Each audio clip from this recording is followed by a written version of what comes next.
우리 이 땅을 살아가면서요, 이 원하지 않아도 이 크고 작은 문제들을 만나게 됩니다. 이 어떤 문제는 이 때때로 굉장히 쉽게 해결할 수 있는 것들도 있지만, 이 어떠한 문제는요, 이 인생이 걸린 커다란 어려움으로 다가올 때도 있습니다. 이 어려운 고난의 문제를 만났을 때, 이 대부분의 사람들은 그 문제에 집중하게 됩니다. 이처럼 이 고난을 만났을 때 대부분의 신앙인들은요, 하나님 앞으로 나와 문제 해결을 간구합니다.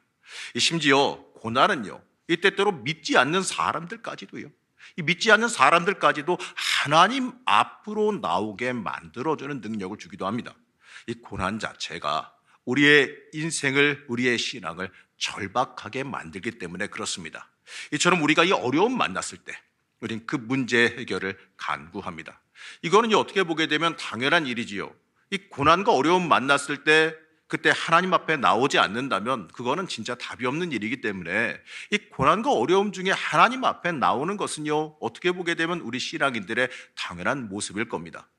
당장 큰 문제, 당장 닥쳐있는 큰 문제 해결을 위해서 집중하는 것은 이 어떻게 보게 되면 우리의 생존 본능이기도 하고 우리의 신앙인의 신앙적인 영적인 본능이기 때문에 그렇습니다. 고난 중에 하나님 앞에 와서 엎드리는 것, 이거 당연한 일 아니겠습니까? 이 고난과 어려움을 당했을 때 그때 더더욱 하나님 앞에 나오고 기도로 매달리고 하나님 앞에 와서 부르짖는 게 당연한 일 아니겠습니까? 그것마저 하지 않는다면요, 어떻게 보게 되면 이 주신 복을 받아 먹을 입을 닫고 가만히 있는 영적인 멍청한 밖에 되지 않는 겁니다.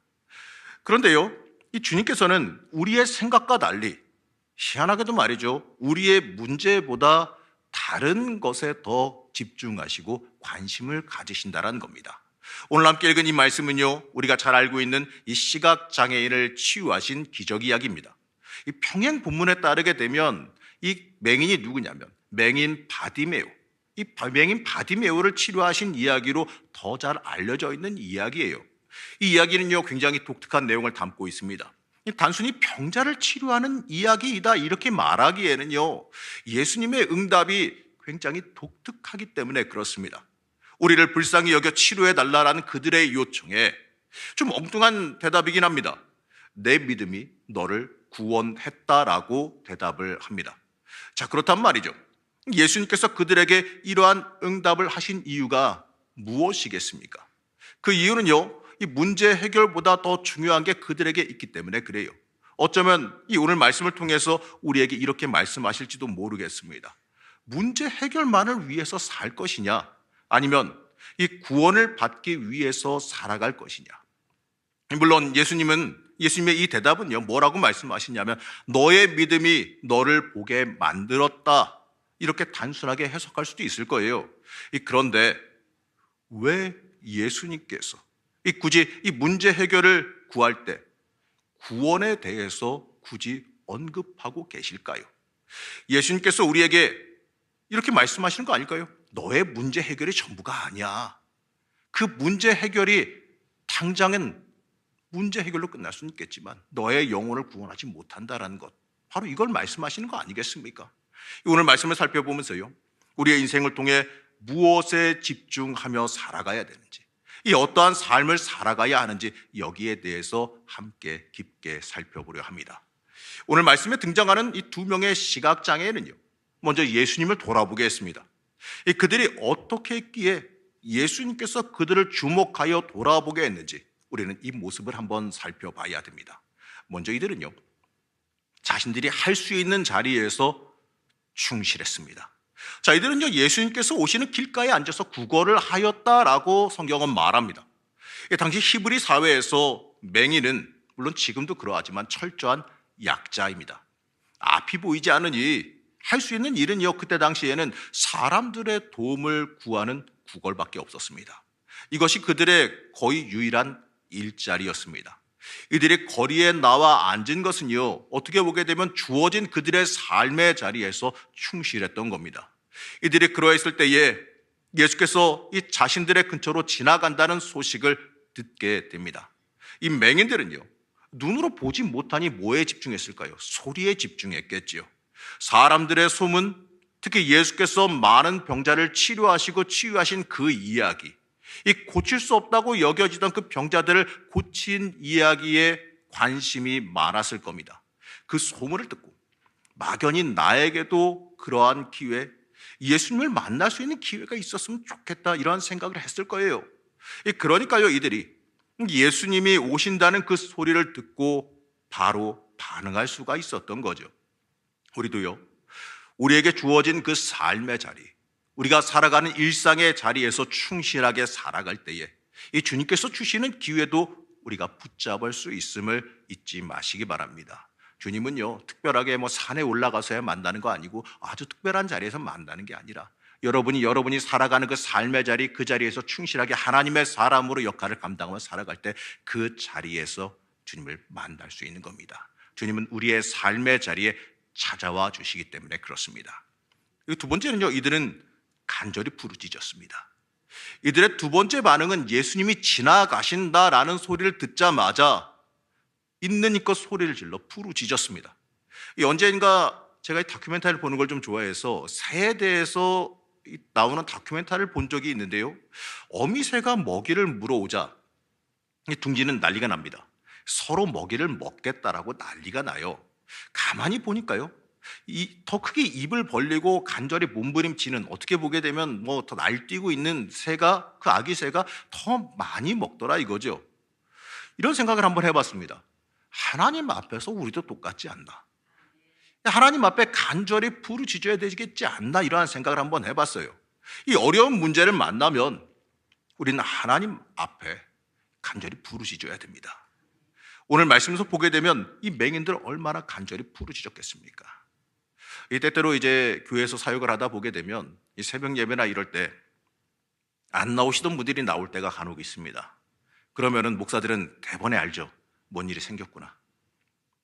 그러고 나서 뭔 일이 생겼으니까 왔지, 이런 게 아니라 그분에 대해서 집중 기도를 시작합니다. 물론 담당 교구 목사님은 직접 알아봅니다. 무슨 일이 있으신지. 물론 대답을 안 해주시고 안 가르쳐 주실 때가 대부분이긴 하는데, 무슨 일이 있으니까 우리는 그때부터 모든 교육자들이 그런 경우에 그분의 이름을 놓고, 뭔지는 모르겠지만 우리 구체적으로 저분을 위해서 기도합시다, 이렇게 기도를 합니다. 그러면 그 중보 기도의 능력으로 그분께서 그 문제를 나중에 해결해 놓으라고 와서 고백하는 경우를 종종 만나게 돼요. 여러분, 어려움 당했을 때, 물론 평상시에 늘 오는 분이 더 좋지만 어려움 당했을 때 하나님 앞에 나와서 기도하는 건 굉장히 중요한 일이에요. 그것마저도 하지 않으면 우리가 무엇을 가지고 하나님 의지한다 말하겠습니까? 하나님 앞에 와서 엎드리고 하나님 앞에 와서 매달리지도 않으면서 하나님의 도움이 임하고 알아서 해주시기를 바라는 건, 글쎄요, 어미가 알아서 와서 새의 입을 벌려서 먹이를 넣어주길 바라는 것과 똑같지 않을까요? 어미가 먹이를 물어왔으면 어떻게 해야 되겠습니까? 달라고 입을 벌리면서 부르짖어야 되지 않을까요? 우리는 기도의 자리, 하나님 앞에 나오는 자리를 소망할 수 있어야 됩니다. 우리가 기도할 때, 하나님 앞에 부르짖으며 하나님 앞에 매달릴 때, 그때 문제의 해결도, 그때의 하나님의 은총도, 하나님의 역사도 일어남을 우리가 믿어야 됩니다. 오늘 이 말씀에 또 맹인들 부르짖었을 겁니다. 한번 입장 바꿔 생각해 보십시오. 이 세상 그 누구도 할 수 없는 이 시각장애를 치유할 수 있는 분을 만났어요. 의술도 해결하지 못하는 거였습니다. 그분만 붙잡으면 돼요. 그 이름만 들었던 그 예수라고 하는 그분만 붙잡으면 내 평생 소원인 눈을 뜰 수 있는 역사가 일어납니다. 자, 이 사람들이 얼마나 간절하게 부르짖었겠습니까? 목이 쉬던 말든 목이 터지든 말든 상관없었을 겁니다. 이들이 부르짖자 예수님을 따르던 무리들이 이들을 갖다가 꾸짖습니다. 어디 감히 천한 너희들이 이렇게 시끄럽게 나서서 우리가 예수 만나는 걸 방해하느냐 이거죠. 이들의 눈에는요, 맹인들의 절박함 이런 건 전혀 보이지 않았습니다. 그저 자신들의 길을 막는 장애물 정도로 여겼겠지요. 우리가 주님 앞에 나아갈 때 잊지 마십시오. 항상 장애물은 존재합니다. 여러분, 주님 앞에 나아갈 때요, 방해하는 거요 있습니다. 없지 않아요. 항상 있어요. 우리는 이것을 뛰어넘어야 돼요. 우리가 주님 앞에 나아갈 때 장애물이 있으면 여러분들이 이렇게 생각하시면 됩니다. 내가 이 장애물 넘어가서 받아야 될 복이 크구나. 내가 받아야 될 복이 크니 이것들이 가로막는구나, 이렇게 생각하시고 주님 앞으로 더 가까이 나오시기 바랍니다. 우리의 인생에서요, 우리를 가로막는 장애물이 등장할 때 우리는 오히려 더 크게 부르짖고 더 강력하게 하나님 앞에 매달려야 됩니다. 더 강하게 하나님 앞으로 나아가야 됩니다. 여러분, 장애물이 가로막는다고요? 문제 해결 포기하시겠습니까? 이 맹인들이 자신들 소리 지른다고 방해하는 사람이 있다 그래서 눈 뜨는 일을 포기해야 되겠습니까? 그럴 수는 없는 일 아니겠습니까?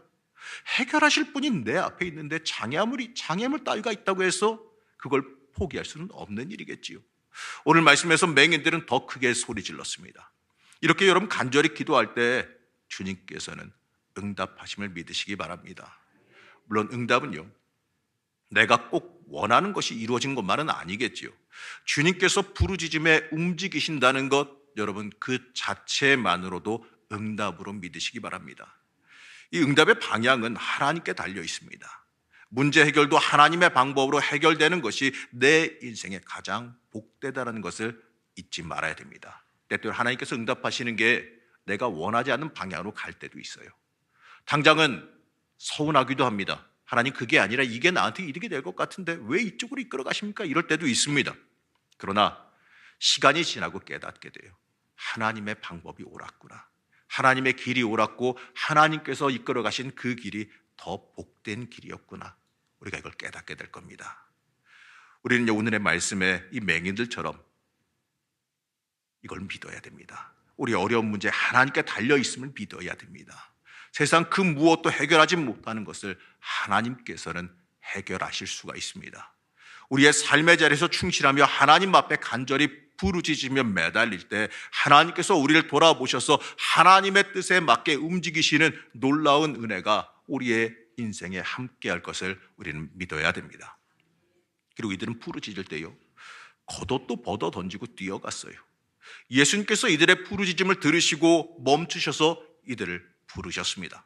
그러자 이들은 이렇게 반응했는데요, 이 마가복음 10장 50절 말씀을 함께 보시겠습니다. 마가복음 10장 50절 말씀 우리 같이 한 목소리로 합독하시겠습니다.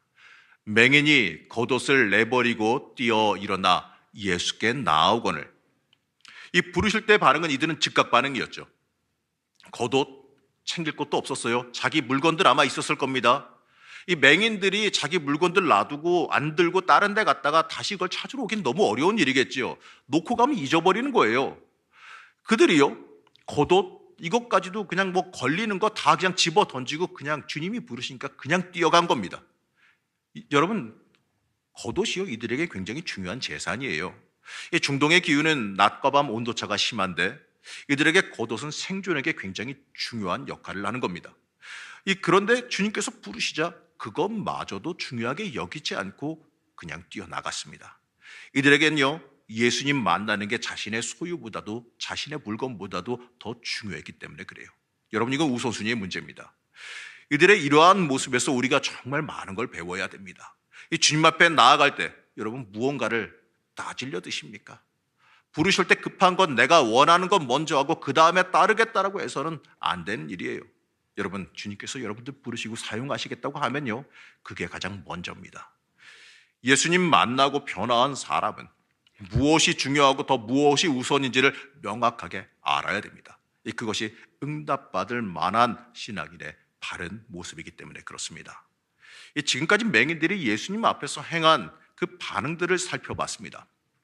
그런데 이들이 이 예수께 부르짖은 내용을 살펴보게 되면 그 내용이 굉장히 독특한 걸 보게 됩니다. 이 마가복음 10장 47절과 마태복음 20장 31절 말씀을 보게 되면 그걸 잘 알 수가 있어요. 이 마가복음 10장 47절 말씀은 이렇게 말합니다. 이 다윗의 자손 예수여 나를 불쌍히 여기소서. 마태복음 20장 31절 말씀에 보게 되면 또 이렇게 말합니다. 주여 우리를 불쌍히 여기소서 다윗의 자손이요. 이렇게 말합니다. 자, 여기서 공통적으로 나오는 단어가 있죠. 다윗의 자손입니다. 이 다윗의 자손이라고 하는 이 표현은요, 당시 이스라엘에게 메시아를 가리키는 말이에요. 아무에게나 함부로 쓰는 말이 아닙니다.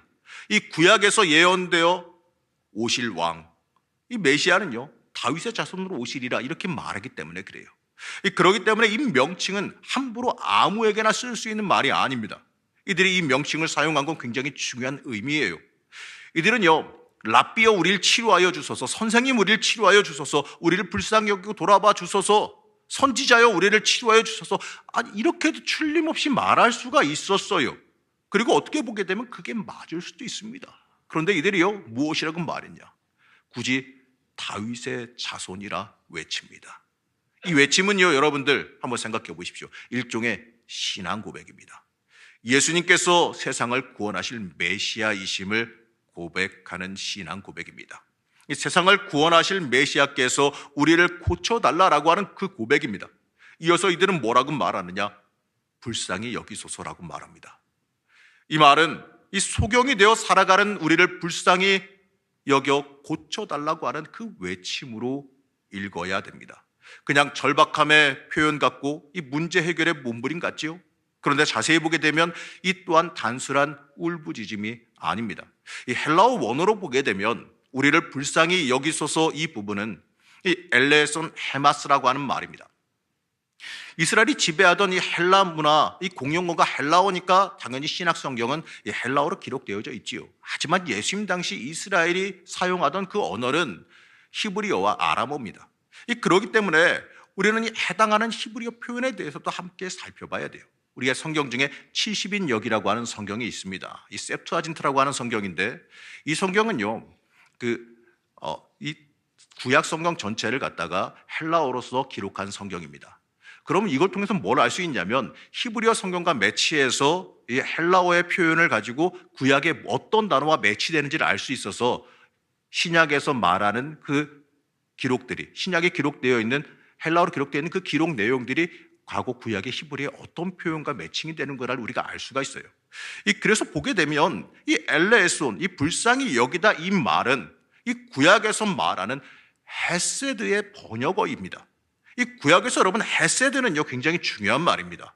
이 사람의 불행에 대해 하나님의 사랑을 간구할 때, 하나님의 은혜를 구할 때 주로 사용됩니다. 헤세드는 간단하게 말하면 하나님의 은총 그 자체입니다.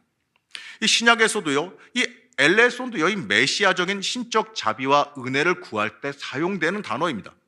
그렇기 때문에 오늘 이 맹인들이 이 예수님에게 불쌍히 여겨달라고 외친 이 외침은요, 그냥 단순히 나를 불쌍히 여겨주소서 하는 외침이 아닙니다. 이 말은요, 예수님께서 메시아이심을 인정하고 그분 앞에 자비를 구하는 외침이라는 겁니다. 예수님께 불쌍히 여기소서라고 하는 이 외침은요, 예수님이 내 인생의 메시아라고 하는, 예수님께서 내 인생의 구원자 되신다라고 하는 고백입니다. 그리고 예수님만이 그 신적인 능력으로 내 모든 것을 해결할 수 있다라고 하는 그 고백입니다. 다시 말하면요, 내 삶의 주관자, 주권자가 누구이신가? 내 삶의 주권자와 주관자가 예수님이시다라고 하는 고백입니다. 이 말은요, 누가 내 인생의 주인지에 대한 명확한 믿음의 고백이라는 겁니다. 이러한 믿음의 고백이 예수님의 발걸음을 그들에게로 돌렸습니다. 예수님은요, 이러한 간절한 부르짖음과 고백에 멈춰서서 그들을 부르셨습니다. 그리고 말씀하시지요. 마태복음 20장 32절에서 33절 말씀입니다. 마태복음 20장 32절에 33절 말씀 우리 다 같이 한 목소리로 합독해서 읽으시겠습니다. 예수께서 머물러 서서 그들을 불러 이르시되 너희에게 무엇을 하여 주기를 원하느냐? 이르되 주여 우리의 눈뜨기를 원하나이다. 당연히 이들은 예수님 앞에서 보기를 원한다고 외치겠지요. 당연합니다. 이들에게 뭐가 더 필요할까요? 가장 절박한 문제를 해결할 수 있는 그분을 만났는데 무엇이 더 필요하겠습니까? 우리의 눈뜨기를 원하나이다. 그런데요, 이들의 당연한 외침도 자세히 원어로 보게 되면 이게 굉장히 재미있는 내용을 담고 있습니다. 여기서 눈을 뜨다, 이 뜨다라고 번역된 아노이고신이라고 하는 단어는 이 눈을 뜨다, 입을 열다, 태를 열다라고 하는 다양한 의미로 쓰입니다. 이 단어는 이 70인역에서 열다란 뜻을 가진 이 파타를 대신해서 쓰이는 단어입니다. 구약 성경에서 이 파타라는 단어는 그냥 행하다라고 하는 동사가 아니에요. 하나님께서 직접 하실 때만 쓰이는 단어입니다. 하나님께서 직접 하시고 하나님께서 직접 움직이실 때만 기록되는 단어가 파타라는 단어입니다.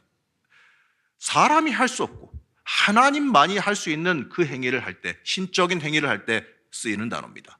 그렇기 때문에요, 이들이 외친 이 고백은 오직 하나님만이 하실 수 있는 것을 해달라라고 하는 고백입니다.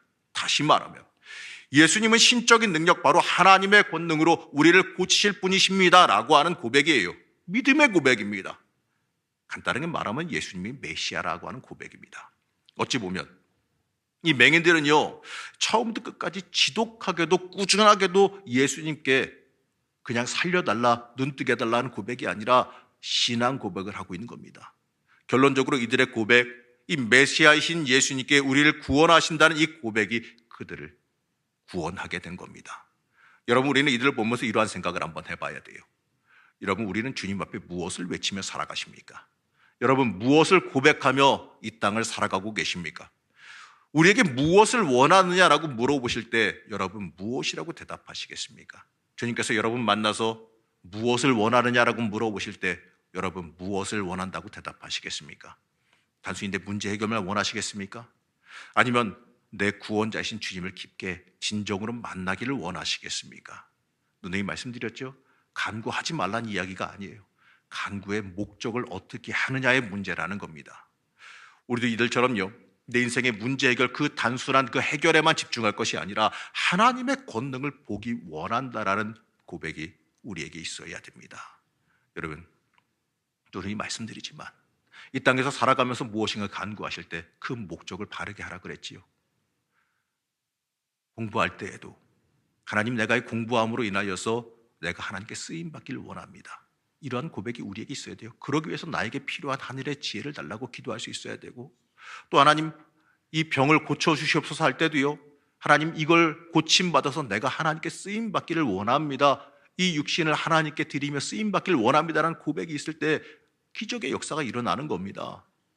여러분, 그렇기 때문에 우리가 하나님 앞에 인생의 목적, 내가 무엇을 위해서 살아가야 하겠느냐의 그 목적을 바르게 외치며 간구의 기도를 해야 됩니다.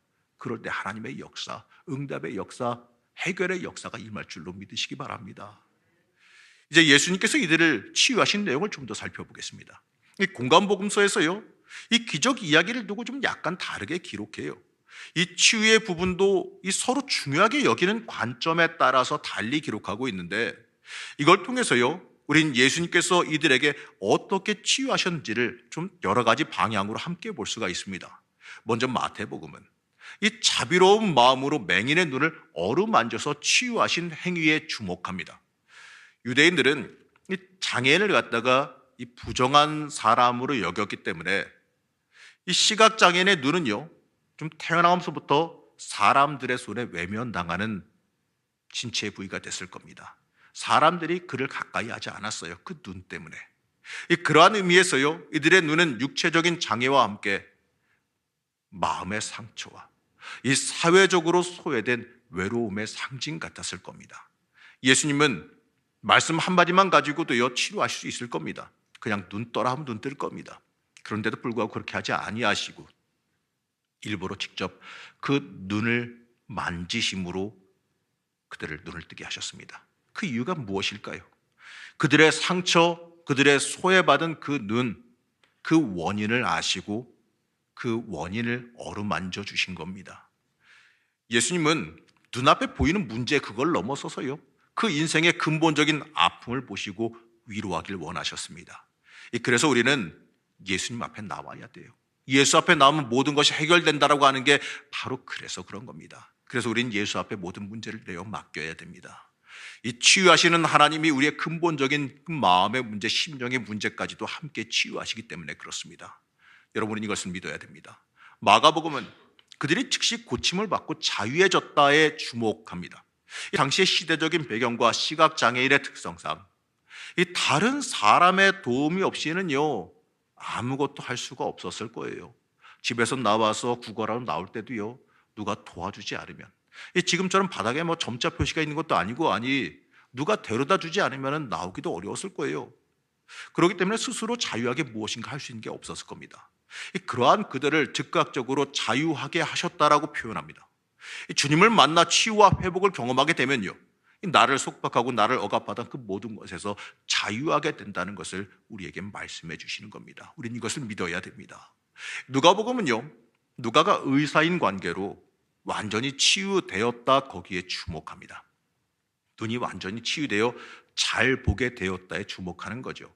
눈을 뜨고 보게 된 게 이게 흐리멍덩하게 보이는지 또렷하게 보이는지 어쨌든 간에 이거나 저거나 안 보이던 게 보이는 건 마찬가지잖아요. 그러나 여기서 누가는요, 굉장히 그들이 완전하게 잘 보게 되었다라고 말합니다. 이건 무슨 말이냐?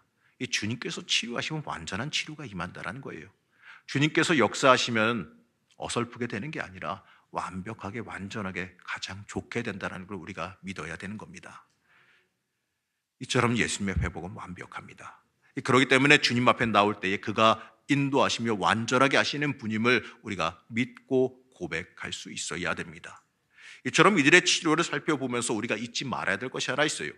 바로 이들의 치유 사건은 이들의 믿음이 먼저 전제되어 있다는 것이지요.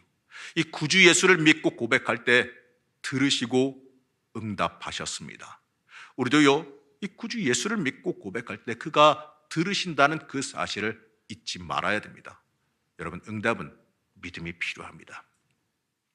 응답하시든지 말든지, 들으시면 좋고 아니면 말고, 이러한 식의 기도가 아니라 주님께서 들어주실 줄로 믿습니다.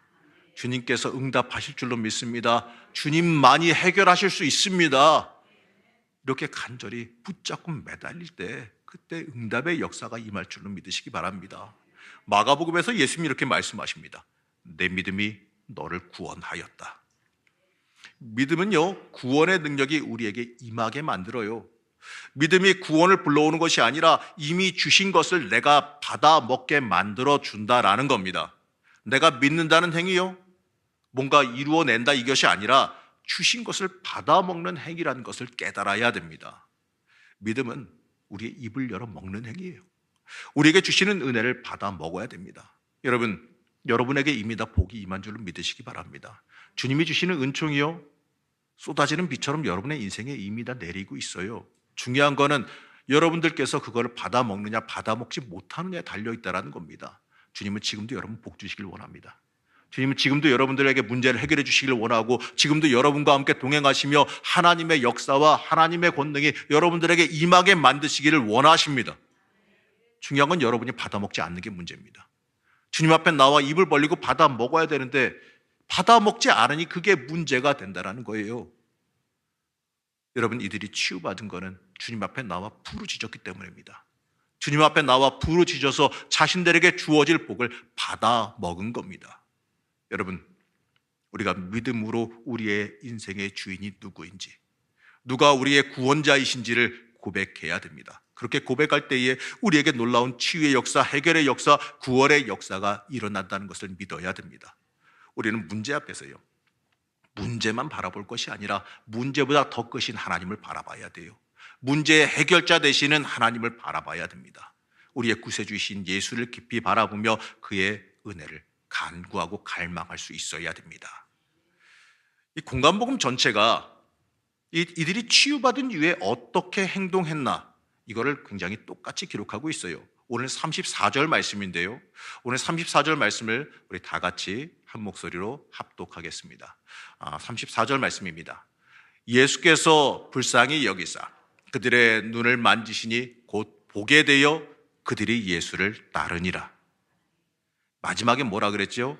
예수를 따르니라. 이렇게 기록합니다. 자유하게 하신 그 은혜를 힘입어서 스스로 결단하여서 제자로서 예수를 따라갔다라고 기록합니다. 눈을 뜨고 나서 여러분, 이들의 입장에 한번 되어보세요. 평생 맹인으로 살아왔습니다. 귀로 여러 가지 많은 걸 들었겠지요. 사람들이 어디가 좋다더라, 뭐가 어쨌다더라 이야기를 많이 들었을 겁니다. 보고 싶었을 거예요. 나도 가서 내 눈으로 보고 싶다 이런 생각 안 들었겠습니까? 가족들 얼굴 한번 보고 싶지 않았겠습니까?